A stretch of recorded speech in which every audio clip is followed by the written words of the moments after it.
Yes, we can hear you. ನಿಮ್ಮ ಪ್ರಶ್ನೆ ಏನು ಅಂತ ಹೇಳ್ತೀರಾ? ಹೇಳಿದನಲ್ಲಪ್ಪ, ಅವರು ಇದಕ್ಕೆ ಬೆಂಬಲ ಇದೆ. ನಿಮ್ಮ ಪ್ರಶ್ನೆಯನ್ನು ನೀವು ಸ್ವಲ್ಪ ಸಾರಾಂಶವಾಗಿ ಹೇಳಿದ್ರೆ ಅದಕ್ಕೆ ಉತ್ತರ ಹೇಳ್ಬೋದು. I don't think that works. I have one request for all the viewers across the state who are seeing us. I'm getting a deluge of calls on my monitor. I've in fact got hundreds of them, which is congratulating the team, thanking Annaji for actually having raised this movement and mentioning that this is a wonderful activity. ನೀವು ನಿಮ್ಮ ವಂದನಾರ್ಪಣೆಯನ್ನು ಮಾಡೋದಂತೂ ಖಂಡಿತವಾಗಲೂ ಇದನ್ನು ನಾನು ಗಮನಕ್ಕೆ ತಗೊಂಡಿದ್ದೇನೆ. But ನಿಮಗೇನಾದರೂ ಪ್ರಶ್ನೆ ಇದ್ದರೆ, ನಮ್ಮ ವೀಕ್ಷಕರಿಗೆ ಏನಾದರೂ ಸ್ಪೆಸಿಫಿಕ್ ಆಗಿರೋ ಪ್ರಶ್ನೆ ಇದ್ದರೆ ಆ ಪ್ರಶ್ನೆಯನ್ನು ನೀವು ಫೋನ್ ಮಾಡಿ ಕೇಳಿ. ಆ ಪ್ರಶ್ನೆಗೆ ಎಷ್ಟು ಮಟ್ಟಕ್ಕೆ ಆಗುತ್ತೋ ಅಷ್ಟು ಮಟ್ಟಕ್ಕೆ ಉತ್ತರವನ್ನು ಇಲ್ಲಿರೋ ಗಣ್ಯ ಉಪಸ್ಥಿತರು ಅವರು ನಿಮಗೆ ಉತ್ತರವನ್ನು ಹೇಳ್ತಾರೆ. With that, probably Arvind, you could open the question for Annaji. This question which came in. Yeah, actually this question is extremely important and Kiranji has answered it very well. But I would request Annaji also to provide his inputs. The question was, Annaji वो पूछ रहे हैं कि आपको क्या लगता है कि इस कानून को पास करने में नेता लोग और पार्टियां किस तरह की अड़चन लड़ाएंगे, और उस टाइम जनता पूछना चाहती है कि वो क्या करें.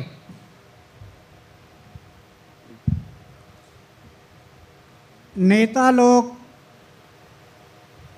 और वरिष्ठ कई ऑफिसर भी जो मिले हैं, उनको मालिक बनकर काम करने की जो आदत पड़ी है आज़ादी के 62 साल, तो उनको तो ये सहन नहीं होगा. हम मालिक है ना, हमें पूछने वाले कौन? तो उनको ये सहन नहीं होगा. इसलिए अभी हमारा लोकपाल बिल कमेटी बनने से ही षड्यंत्र शुरू हो गया. कुछ न कुछ षड्यंत्र, आज भी षड्यंत्र चल रहा है उसमें रुकावट डालने के लिए. लेकिन हम तो इरादा कर दिया. शरीर में प्राण है तब तक लोकपाल बिल जब तक नहीं बनेगा तब तक हम लड़ते रहेंगे, उसके साथ लड़ते रहेंगे. और हम ये तय किया है, अरे हार्ट अटैक आकर मरने से अच्छा है कि देश के सेवा के लिए मृत्यु आ गया तो हमारा सौभाग्य है. देश के सेवा के लिए मृत्यु आ गया. अगर इन लोगों ने ऐसे कोशिश किया तो फिर से जंतर मंतर हमारा आंदोलन शुरू होगा. और मैं पूरे देशवासियों के लिए अपील करता हूं, जब जंतर मंतर पर फिर से मेरा आंदोलन शुरू होगा उस टाइम पर आप लोग खड़े हो जाओ. जनता की ताकत से सरकार की ताकत बड़ी नहीं है. सरकार की ताकत से जनता की ताकत बड़ी है. अगर जनता ने सोचा तो क्या हो सकता है एक दिन दिखाई देगा आपको, अगर जनता ने दिल दिया. तो ऐसे खिलवाड़ नहीं खेलना. अरे आज़ादी के 62 साल में करप्शन को ब्रेक लगाने वाला पहले कानून बन रहा है और उसमें आप लोग आड़ंगे डाल रहे. इसमें आप लोग आड़ंगे डाल रहे, ये बात बराबर नहीं. सरकार हो, जनता हो, हम लोग काम करें. हम सब मिलकर एक अच्छा कानून बनाना है कि जिसके कारण भ्रष्टाचार मुक्त भारत को निर्माण करना है. वो काम हमें करना है.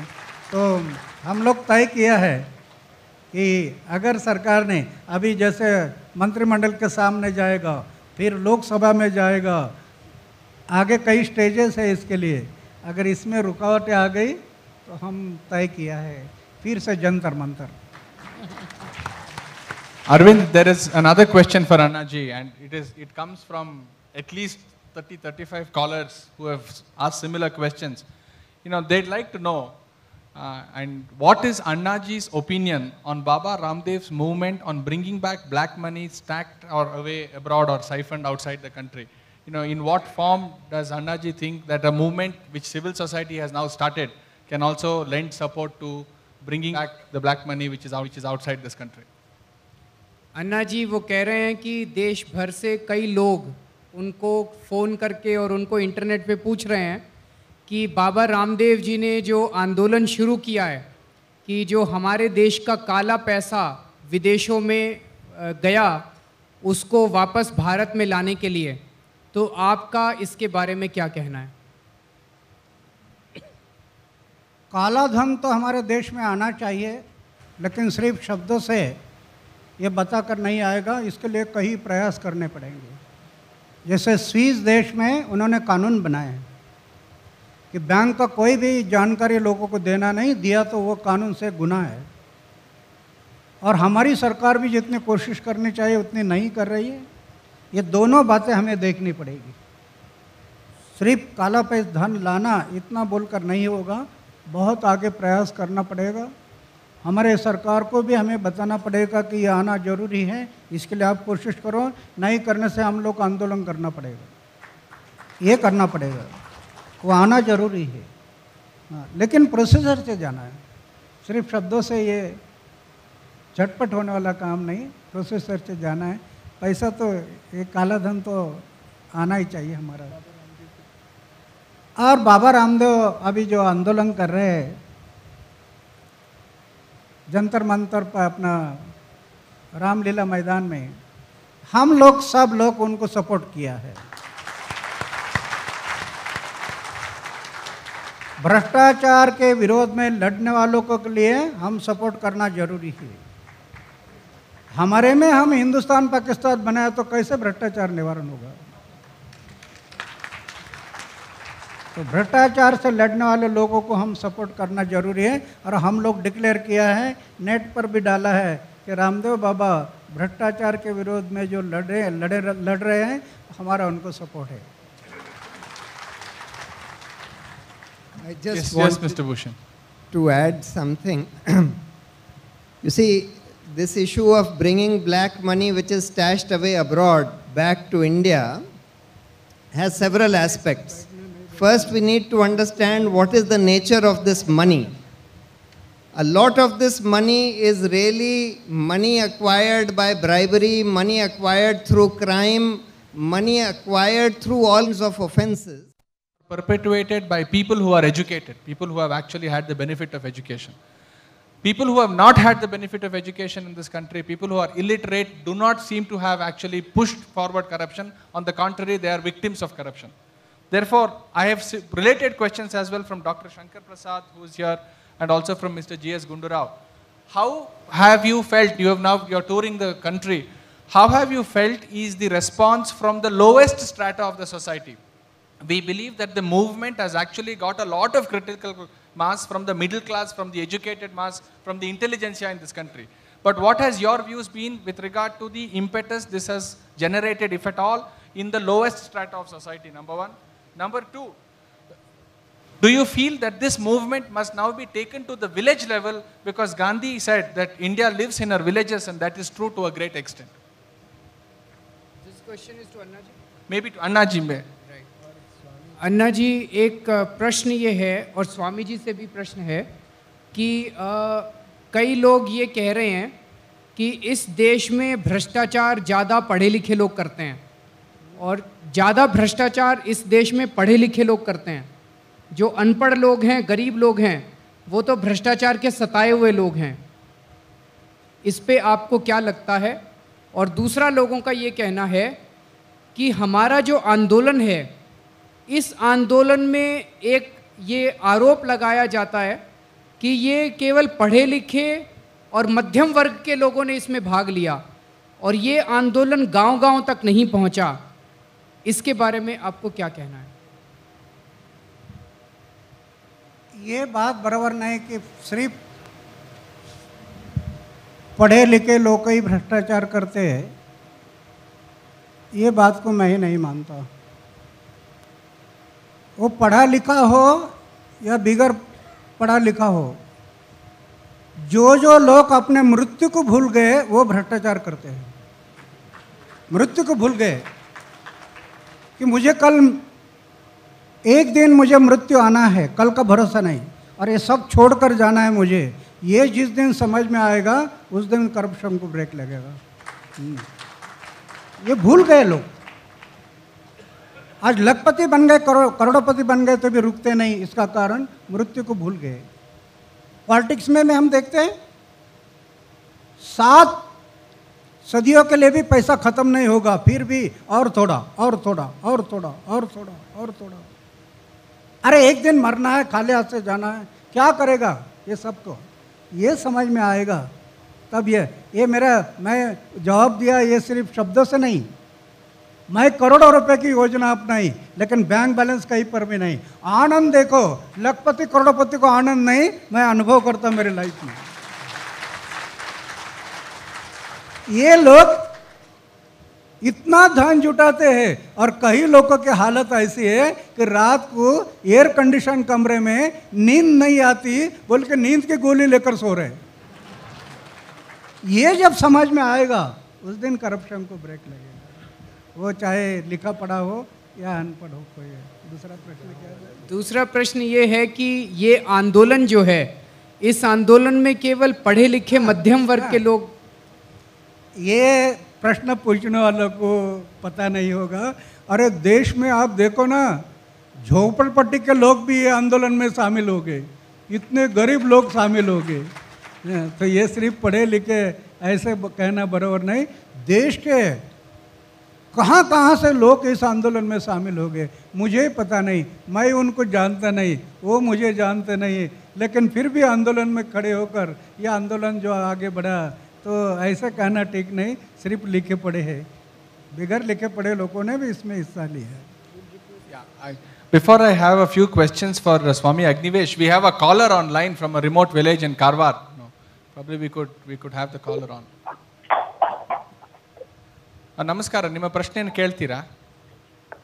ಈಗ ಭ್ರಷ್ಟಾಚಾರ ವಿರುದ್ಧ ಯಾರು ಹೋರಾಡ್ಲಿಕ್ಕೆ ಹೊರಟಿದ್ದಾರೆ, ಇವರೇ ಸಪೋಸ್ ನಾಳೆ ಭ್ರಷ್ಟಾಚಾರ ನಾವೇನು ಮಾಡಬೇಕು?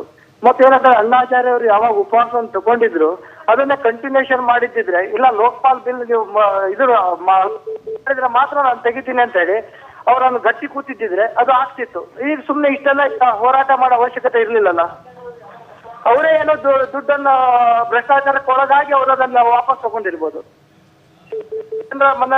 ಮನಸ್ಸಿನಲ್ಲಿ ಒಂದು ಇದಾಗಿದೆ ಈಗ. ಸರಿ ತಿಳಿತು. I'll rephrase the question.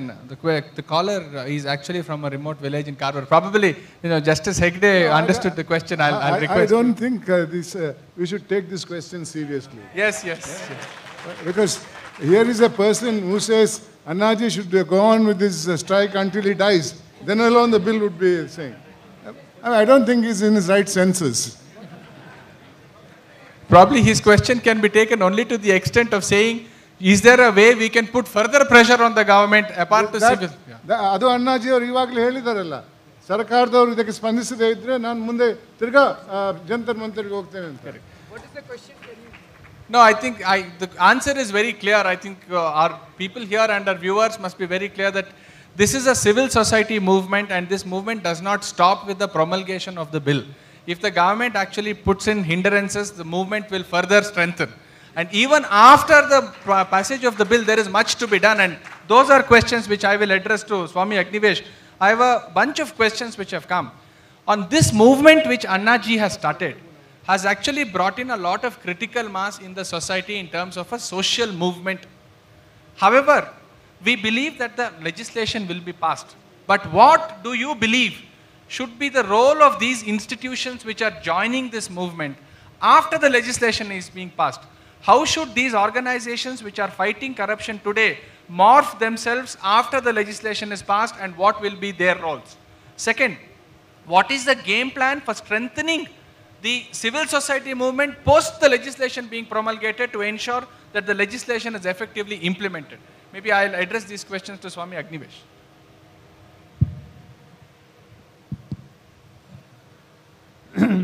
First of all, I would like to tell my friends that I have been a social human rights activist for the last 42 years. And how did that come about? I used to teach business management and law in one of the premier colleges in Calcutta, St. Xavier's College, Calcutta. दूसरों के लिए कोई और कारण हो सकते हैं, लेकिन गांव के उन गरीब लोगों के लिए उनके ज़िंदगी और मौत का सवाल है। यदि भ्रष्टाचार नहीं मिटा तो आज जिस शर्मिंदगी में हम देश में जी रहे हैं, अर्जुन सेन गुप्ता के नेशनल कमीशन का मैं भी एक एडवाइजर था, जो कहती है अपनी रिपोर्ट में कि 77% Indians live on less than 20 rupees a day. That means 84 crore people, 84 crore लोग हिंदुस्तान में आज भी 20 रुपए से कम पर जीने के लिए मजबूर हैं। कौन जिम्मेदारी इसके लिए? कौन लूट के ले जाता है उनके बच्चों की मुंह की रोटी?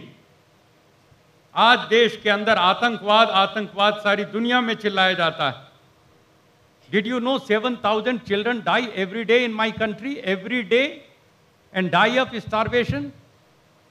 कहाँ है गुस्सा इसके लिए? ऊपर ऊपर की बातों को हम दिखाई पड़ता है, लेकिन अंदर ही अंदर बच्चा तिल तिल करके मर रहा है। टेररिस्ट के बम से 1 सेकंड में 10 सेकंड में आदमी मरता है। 25 लोग 50 लोग मरते हैं, दुनिया में कोहराम हो जाता है। 7,000 children die every day in slow painful death. कोई है गुस्सा कहीं देश के अंदर? लोगों का हक छीना जा रहा है, लोगों की जमीनें छीनी जा रही हैं। आज हिंदुस्तान का किसान, मैं आपको चेतावनी देकर के कहता हूं, आपने भ्रष्टाचार नहीं मिटाया तो हिंदुस्तान का किसान हथियार उठाने के लिए मजबूर हो जाएगा। आप बाद में कहोगे नक्सलाइट हो गया, माओवादी हो गया। आप करते रहिए अपना डेफिनेशन। मैंने आदिवासियों के बीच में जाके देखा। For last more than a year, ever since Chidambaram appointed me as an interlocutor to have peace negotiations with the Maoists, मैं बार बार जाता हूँ आदिवासियों में, मेरा दिल रोता है। हमने जो आदिवासियों के साथ किया, उनका जल जमीन जंगल छीन छीन करके उनको हमने अपने देश के अंदर गुलाम बना दिया। दोस्तों और साथियों, जब ह्यूमन डेवलपमेंट रिपोर्ट आती है तो मैं भी अपने देश को प्यार करता हूं। मेरा मन करता है कि मेरा देश 1 नंबर पे, 2 पे, 10 पे, 20 पे नहीं, 100 पे भी नहीं है। 134 नंबर पर ह्यूमन डेवलपमेंट इंडेक्स इंडिया खड़ा हुआ है। कौन है जिम्मेदार इसके लिए? इसलिए देश से यदि गरीबी मिटानी है, लाचारी और बेबसी मिटानी है, हिंदुस्तान को सचमुच में आजाद कराना है, सचमुच में आजादी तो आई सन 47 में, लेकिन वो हिंदुस्तानियों के हिस्से में नहीं आई। मंजिल उन्हें मिली जो शरीके सफर न थे, वो लूट करके ले गए, हाईजैक हो गई हमारी आजादी। इसलिए अन्ना हजारे जब झंडा उठाते हैं जंतर मंतर पर और कहते हैं देश की दूसरी आजादी की लड़ाई शुरू करता हूं, तो अग्निवेश जैसे लाखों दीवाने इनके साथ होते हैं। हमारे लिए जिंदगी और मौत का सवाल है। हम गरीब लोग, कुचले हुए दबे हुए लोग, दलित, आदिवासी, किसान, मजदूर, महिला, शराब माफिया के खिलाफ लड़ते हैं, लेकिन हमें न्याय नहीं मिलता। सारा देश भ्रष्टाचार में पूरी तरीके से चला जा रहा है। इसलिए दोस्तों और साथियों, इस देश के उन गरीबों के दर्द को आप सामने नहीं देख सकेंगे इतना जल्दी। टेलीविज़न पर वो लोग आकर के डिबेट में शामिल नहीं हो पाएंगे, दे आर वॉइसलेस पीपल। लेकिन आप उनसे पूछ करके देखिए, जैसे अन्ना जी ने अभी कहा, एक एक गरीब अंदर से जैसे कसमसाए हुए बैठा, उसको मौका दीजिए। आज उसको मौका मिला। अभी तक उससे केवल एक बार बटन दबा लिया जाता था और कहता था तुमने सरकार चुन दी, बस भूल जाओ 5 साल के लिए। लेकिन अब अन्ना ने एक दरवाजा खोल दिया, और वो दरवाजा जनशक्ति का, लोक शक्ति का। ठीक है ना? लोक शक्ति जगेगी, गरीब खड़ा हो जाएगा और करोड़ों लोग सड़कों पर निकल आएंगे। तो फिर उसके बाद और शांतिपूर्ण तरीके से आएंगे, अहिंसक तरीके से आएंगे। कोई बस में आग नहीं लगाई जाएगी, रेल की पटरी नहीं उखाड़ी जाएगी, कोई रास्ता नहीं रोका जाएगा, कोई बंद नहीं किया जाएगा, भारत बंद और कर्नाटक बंद। लेकिन असली जनतंत्र को लेके लाके दिखाएगा, असली तरीके से गरीबों को न्याय का रास्ता प्रशस्त करेगा, और वो होगी भारत की नई आज़ादी, वो होगी गांधी के सपनों का समाज और गांधी के सपनों का स्वराज। धन्यवाद। Thank you.